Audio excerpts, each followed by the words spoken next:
Hello, I'm Amy Casala, Executive Director of Hudson Hounds Fjord Trail. We are here today to share the concept design for Shoreline Trail. Kate Orff of Scape Landscape Architects, who have been working on this design, will share the progress to date. Thanks, Amy. Hi, everyone. I'm very proud to share with you our initial concept design for the Fjord Trail. If you're familiar with this project, you know that it is over 7 linear miles of trail, which is really an exciting way connecting the public to the incredible beauty and majesty of the Hudson River in a way that's accessible and also incredibly sensitive to the ecosystems that it is, moving through and also, nourishing. So you can see here the big picture of the trail connecting Cold Spring, Beacon, and points within the state park system. And you can see these 4 big kind of ecoregions from the river's edge to the highlands, the forest, the marsh. What we're talking about today is the area on the right-hand side of the screen, the river's edge. So here we are for orientation purposes. You can see Cold Spring on the right-hand side of the screen, and then Breakneck Ridge and the Breakneck Bridge and connector on the left-hand side of the screen. Today, what we're talking about is this thin white line that is really connecting these 2 points. And importantly, it's kind of connecting these 2 points in a cross section or in a segment of the river that is highly constrained and currently inaccessible. We're talking about roughly 2-mile stretch of trail. And you can see here, located in yellow, the 3 yellow points are the access points, how this shoreline trails also kind of unlocking access, pedestrian access to Little Stony Point, and really serving to kind of link together elements of the landscape that are currently segmented and inaccessible. So a little more orientation. Again, the right-hand side of the screen, you can see Cold Spring and Dockside Park in the background, looking south of Little Stony Point, and importantly, the causeway in the middle of the screen. Metro North trains actively using this zone, and you can see the kind of constraints in the physical landscape that we are very sensitively addressing. And on the left-hand side of the screen, looking north of Little Stony Point, the lower overlook, which I'm going to show an image of later, and Breakneck Ridge beyond, and then how 9D and the Metro North tracks kind of layer up along with a kind of a water's edge. It's important to note that all of this is filled land, right? So there was, kind of new land brought in and kind of compiled to enable this 9D and the track to be inserted into this landscape. So we're working within a landscape that has been highly disturbed. Here's an image from an eye level view of that very landscape. You can see everyone here wearing a hard hat and a reflective vest because people are currently not allowed to be here because of obviously health safety issues with the rail tracks. So this is a constrained site, and you can see the cross section here that this shoreline trail is very sensitively weaving through.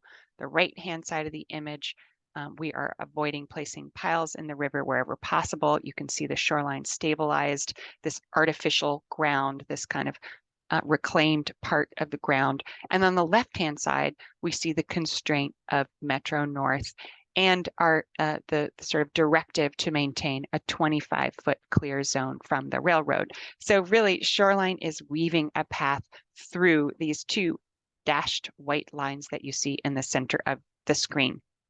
And also, you can see here additional kind of images and photographs of this area that's inaccessible now. It's a highly industrialized, highly modified landscape, which is dotted with utility infrastructure, small structures, and actively eroding edges, as you can see on the bottom left. So what's so exciting for us as landscape architects who are deeply invested in healthy ecosystems and environmental restoration is that this will give us a chance by not only providing sort of a modest public right-of-way through this space, but you can see invasive porcelain berry and a lot of invasive species in this view. What we can do is very sensitively weave this pathway, but also bring repair to the water's edge, integrating more native species in an intentional way, and bringing back that habitat for songbirds, turtles, etc., migratory birds. So at this moment, you can see the before and after, and the surface of the trail being this very like soft gravel structure. And in the elevated portion of the trail on the top right of the image, you can see a very gentle slope, and then the safety elements that of course are in play as part of the trail with railings, etc. Now we also see at a bigger scale, kind of moving out, how you can see the before image with 9D and Metro North, and this kind of volunteer water's edge, how the trail itself is weaving its way sensitively through this landscape.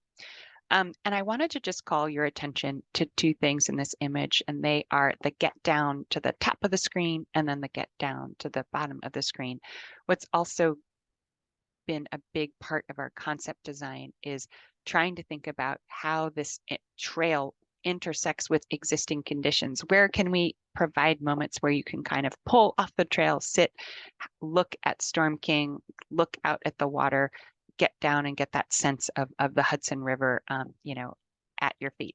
So these kind of river overlooks have been very carefully cited, and you can see an image here on the left of what that expanded trail area might feel like with this very soft gravel path, a safe boulder edge. You can see the example of Acadia National Park on the top right, and the planted buffer adjacent to the Metro North tracks. Similarly, at the Shoreline get down, you can see accessible seating area facing the river. And we are considering and really excited to get feedback from you on the idea of a screening element that could provide some acoustic relief and also some visual relief, and of course, safety perception that helps to protect folks on the trail from that train, which is going by quite rapidly. Here's another view of what an on-structure overlook might look like, with a very modest bump out, and in this case, a view over to Storm King Mountain, the screening element on your right, and the idea of a very modest promontory where folks can kind of get off that more active path and sit and reflect. And then finally, I mentioned the lower overlook earlier.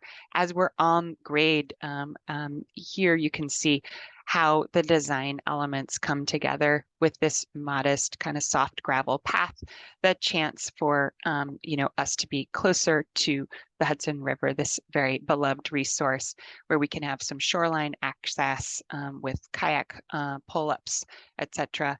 And then again, important in this project is the idea of shoreline restoration and repair. So here, as in spots all along the length, we will be introducing a living shoreline where possible. So that's an incredibly exciting element that can really build out habitat and obviously, enjoyment for people, as well as marine life over the years to come.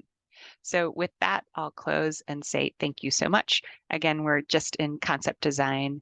There's a lot of thought in the project to date, but we're super excited to hear from you about the elements that I've shown today, and we look forward to your feedback. Thanks so much.